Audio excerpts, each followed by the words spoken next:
আসসালামু আলাইকুম। 3 মাস আগে যে সারগুলো বানাইছিলাম ওগুলায় মিষ্টির গাদ অনেক কম পরিমাণ হয়েছে, যার কারণে হালকা ফাঙ্গাস এসে পড়ছিল। খুবই কম মিষ্টির গাদ, একদম ঝুরঝুর হয়েছে। তবে অত কমও না, মোটামুটি দলা হয় সাপ দিলে। তেল মিষ্টির গাদ আছে ভালো পরিমাণেই, নইলে আরও বেশি ফাঙ্গাস হয়ে নষ্ট হয়ে যেত। এই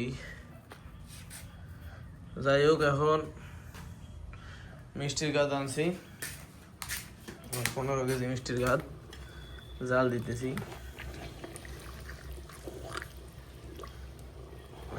এই 15 কেজি মিষ্টির গাদ ওগুলোর সাথে মিক্স করবো। তারপরে হালকা নারিকেল তেলও মিক্স করে দিব। আশা করি আর কোনো সমস্যা হবে না ইনশাল্লাহ।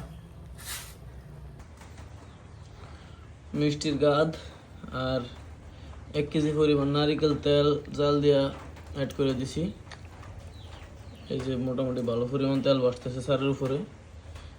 তেল বাসলে এই সারে আর ফাঙ্গাস হওয়ার কোনো সম্ভাবনা নাই, আর সার এখনো ফুলবো অনেক।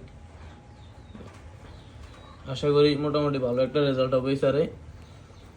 সবাই দোয়া করবেন। আসসালামু আলাইকুম।